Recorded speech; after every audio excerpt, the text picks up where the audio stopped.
Welcome back to the Life and Listings podcast. I have Amanda here joining us. Hey, Amanda. Hi. Thanks for joining me. For everyone on here that has not met you before, tell us a little bit about yourself, what you're doing, all the good things. So my name is Amanda Webster. I'm the COO of a company called Fund Grow. So by day, I am running a very large funding company that what we specifically do is help entrepreneurs, and our niche market is the real estate industry. Any part of the real estate industry, for investors, for agents, doesn't matter. Find them capital that they didn't know was there that they could tap into on their EIN, build up business credit, and be able to get a large amount of revolving unsecured capital that they can use for anything and everything in their business to be able to start, launch things, grow, fund projects, and in investing world, fund actual properties, which is probably something that a lot of people don't realize business credit can do. And then by night, I'm a mom of 5 and married to a military man who doesn't seem to want to retire. I think we hit 23 years in a couple days and, just full schedule all the time. 5 kids. I didn't know that. How old are they? My daughter, I have 1 daughter and 4 boys. So my daughter is 16, which is a very fun age. And I have 12-year-old. I have a 12-year-old stepson as well. And then I have a 5-year-old and a 2-year-old. Wow, you've got a whole spread. You Yes. do have a full schedule. COO and mom of 5 of that wide range, teenagers all the way down to 2. Yeah. Amazing. We met recently at a conference and I heard you speak and I was like, I need to know more about this company. I need to know more about what you're doing because not only for myself, but like for all of my clients out there, like what can they do to tap in to their business credit to help their businesses, right? Because being in real estate can be such like a fluctuating thing. They want to invest in something. So tell us, how did you guys get into the real estate market? Like what's different about that? So how we became is kind of the whole backstory of it. The founder and owner, Ari Page, was doing mortgage brokerage, but specifically HELOCs for real estate investors. So in 2007, he could tell some industry changes were coming and decided he needed to find another avenue to help his real estate investors, and actually discovered the ability to use business credit. Business credit back in 2007 was very different than it is today as far as how that process works. So he was able to quickly kind of create this business model and get that funding available so that when the HELOCs dried out, because it was really quick as soon as everything kind of collapsed, he was able to go, don't worry about it. We have this other avenue. So it kind of birthed its way already from happening in the real estate sector because that's who he was already kind of helping. That was his clientele. Yeah. And then as we've grown since then, it's been every hurdle that has come in to be able to help real estate investors. We've obviously found the solutions for that to be able to continue to use business credit in a way that real estate investors can close on properties like cash, can pay for rehab on a property, can, pay for marketing costs for, ancillary services. Obviously, today those services are very different than they were, 17 years ago. But paying for the lead generation software that people need, paying for a CRM, things that just you didn't know that you could use business credit for. Yeah. That was kind of how he came out of it. And we have built our entire foundation on the real estate sector because the philosophy was it's the most difficult to fund. So if we can figure that sector out, we can then help any business because that's the hardest one. And that's kind of how we've centered the business and then grown from there. Because we don't only help real estate investors, it's just a huge market share of our clients that does something in the real estate world. That's great to know. That's great to know because pretty much everyone that's listening is in some sort of real estate related business. And it can be really hard to get funding, right? Because you've got to look at the deals and you've got to get comps. And depending on the market, it's sometimes impossible for specific investors. Tell me a little bit about like the business size that you guys help. Like, would you have a preferred business size? So the only reason I say we've preferred is because business credit, the way we market it, because it's only anything I'm comfortable with, is going up to $250,000 in business credit. I do have clients who get more, but basically, because of that limitation, it kind of limits who would be attracted to the offer, Mhm. right? Mhm. So we specialize in higher risk who just don't have the ability to get funding, like real estate. But we also help brand new businesses because we can fund a brand new LLC and get very similar results to a business that's been in operation for 5 years.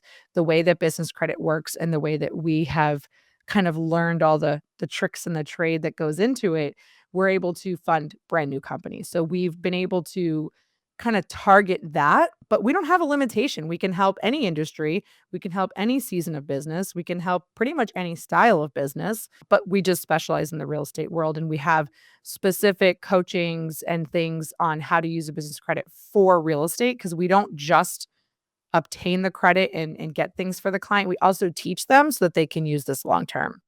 Love that. And what is the process for getting started? Like, where do So they start? yeah, so we bring them in on a consultation. So, obviously a phone call or a Zoom call, whatever, but it's a free consultation to figure out where are they at in their journey. We also have to look at the personal credit because all of the lenders in the business credit space are going to require to to have a PG on there. So, personal guarantees, sometimes people get scared and I always tell them, "Listen, personal guarantees are just a part of business. It's just one of those things that happens, and there are Yeah. millionaires that go out and still have to have a personal guarantee. It's how we leverage to get access to this type of capital with a brand new business, with a high risk business, is having that piece. So we will do a soft pull. We will actually analyze the credit from the lender's aspect, from their lens, because we Okay. know exactly what they're looking for, because it's not just a credit score. So understanding your credit to a granular level of what the lenders are actually looking at on their bank level side, because like your Vantage score is not the same that a bank is looking at. They have a very different way they pull credit. So we have access to that bank level side to be able to look at it and do a full audit on personal. So we do both an audit on your business and your personal just based off questions to do that Mhm. kind of pre-qual consultation to make sure it's going to work. And then from there, if you want to sign up, my team is very customer success centric. So they're going to walk you through, they're going to help you get signed up, they're going to get you assigned to a rep. It's very quick in the beginning because we want to get you to that first round of funding right away. So typically Yeah. within a few business days.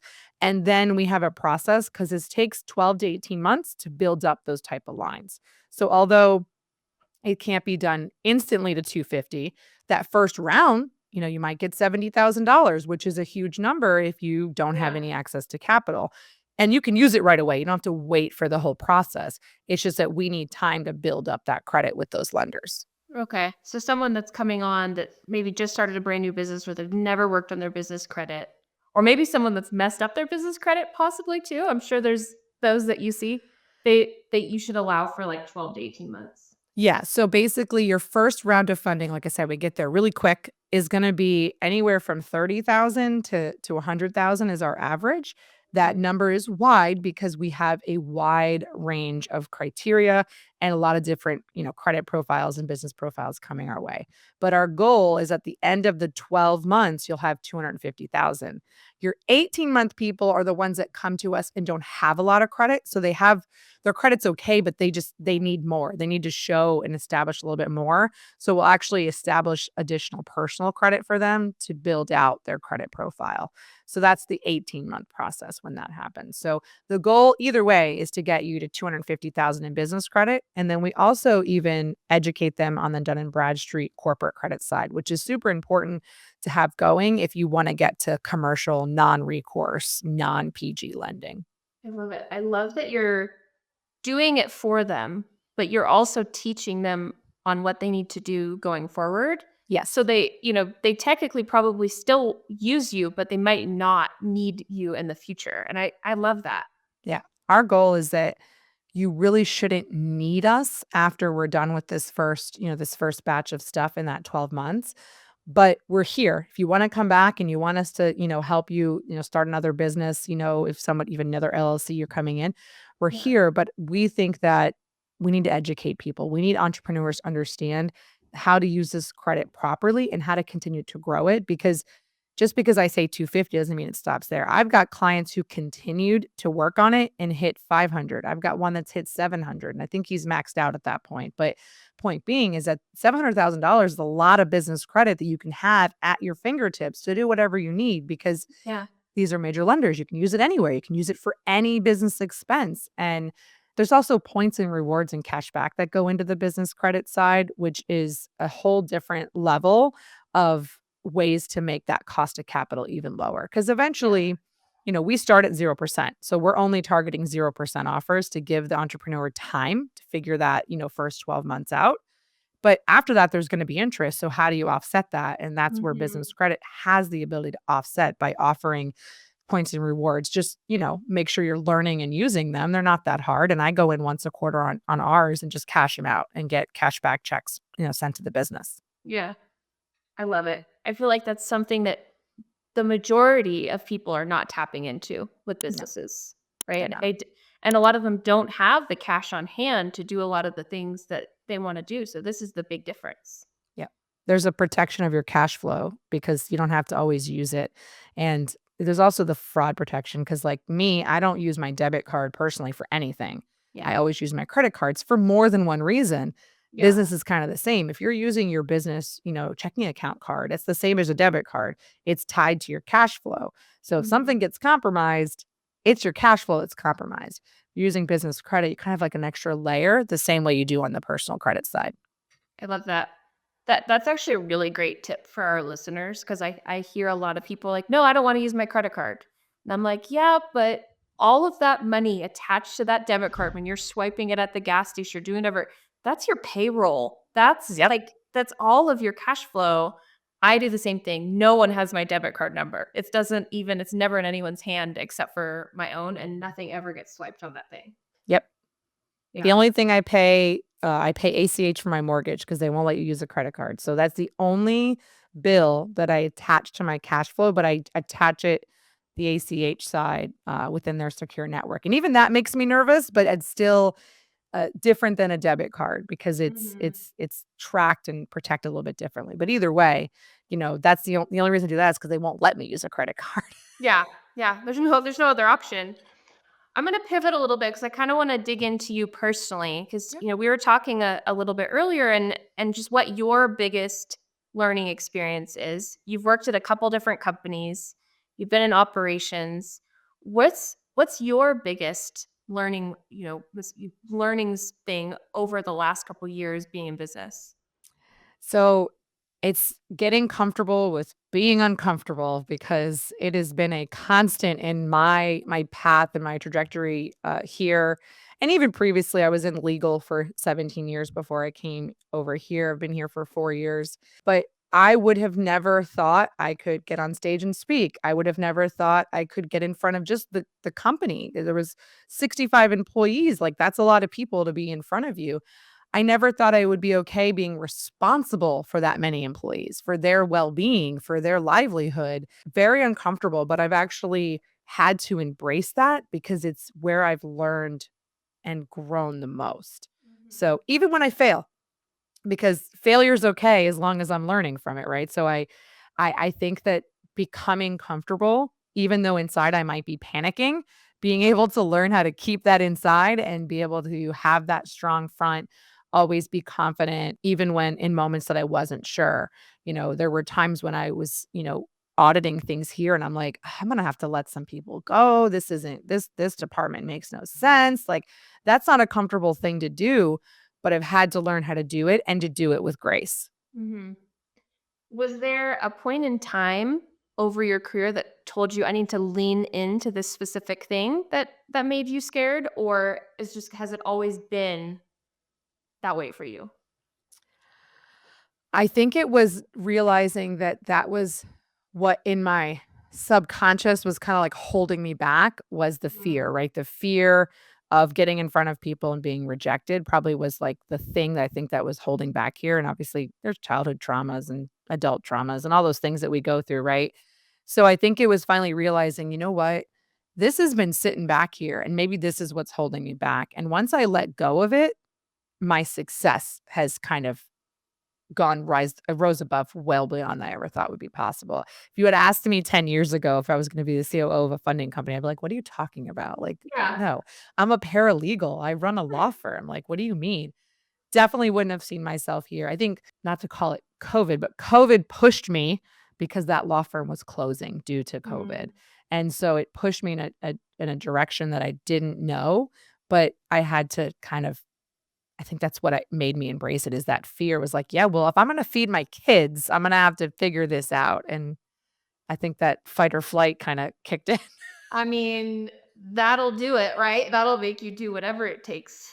Yeah. I only had 3 kids at that time, but still, it was, it was a hefty bill to have. So then you just decided to go on to a different role than have 2 more Yeah, kids. had 2 more kids. It's fine. It's totally fine. It's not a big deal. I had the one right before I made the full jump and then, had one while I've actually been here. And so, when I decided I had to do it, I'm like, well, what's a couple more kids? It's fine. I feel like once you have 4, 5 is just no? I always tell people the jump from 1 to 2, biggest jump ever because you go Okay. from having one human that gets all of your attention and then learning how to not only divide your attention, but get the first one to understand that you have to divide your attention, right? Yeah. Once you master that, I think it's just scheduling. It's just really core scheduling. Like I have a calendar at home. I have one of those tablet refrigerators and everything is on that gosh darn calendar. And if it's not there, it's not happening. And then I have to figure out which parts of that sync to my work calendar because some of it, obviously intersects, but Yeah. everything has to be on a calendar. If it's not on my calendar, it ain't happening. Yeah, same. I recently just bought the Skylight calendar. I saw that one online. It was very fancy looking. It was very fancy looking, but I was trying to do the handwritten one for a while. That was just creating more work, and that didn't make any sense for me. So we recently just did that one. Yeah. All right, I'm going to pivot a little bit. Amanda, if you could pick one, what do you think your superpower would be? So I'm not the most boring answer ever, but I think from all of my positions, from everything, it's always been the same thing that has not only been my huge strength and my ability to help the company I'm working for, but also has been the thing that's led to everything kind of growing, which is processes and operational success through those processes, creating SOPs, having job descriptions, the things that most people don't even like to think about, but I feel like that's where I'm able to kind of pick the points that are missing, figure out why it's missing, and being able to create all those processes. When I came here, there was like 3 SOPs for the whole company. And I'm like, I don't even understand what everyone's doing here. Like, I don't know what anyone's doing. I don't know how to tell these people how to do their job when I can't even figure out what it is they're doing because there's not a single process that makes sense. So I think that's where and even with the law firms, that's where I've thrived is figuring out, how things should work, creating checklists, creating job descriptions, creating SOPs. Sounds super boring to a lot of people, but it is probably one of my favorite things to do. And that I know just sounds crazy. I mean, coming from one operator to another, I don't think it sounds boring, but I could see how that you were like, "Oh, that's going to be a really boring response," right? But I think it's so important. It's so important. That's how businesses grow. Like Yeah. if it weren't for people like you, Yeah. you'd have people going in like 80 different directions. It's chaos. That's what happened. I came here, it was just chaos. They went through they doubled the Fund and Grow doubled its staff during the pandemic because of the surge of people who needed funding during the pandemic or people who needed to finally turn their side hustle into their main hustle or finally Mm. decide to be entrepreneurs and all that. It created this huge surge and it was just literally it was just putting butts in seats. And I'm like, yeah, that's a disaster waiting to Yes. happen. So it was not only figuring all that out, but then also the downturn. When that all finally stops and things level out, where do you left with? And if you Mhm. don't have the expectations, you don't have the process in place, how do you figure out who's following KPIs? Do they even know what their KPIs are? Like you have to have all that for a business to be able to run and function and be profitable. And Yeah. that's just my take on it. I think that's the center to everything. 100%, right? I mean, if they don't know your KPIs, they don't know their own KPIs, you don't know what they are, and no one's happy. Yep. And then you don't know who, when the downturn happens, you should maybe Yeah. let go to move on to other things. Yeah. Well, Amanda, this was amazing. If anyone wants to reach out to you or get more information on Fund and Grow, where should we send them? I have created a link so that hopefully it's super easy. It's fundandgrow.com/stats, just your last name. That way it's super easy. Perfect. Well, thanks again. This has been just a wealth of knowledge and hope to see you again soon. Absolutely. Thank you. Bye.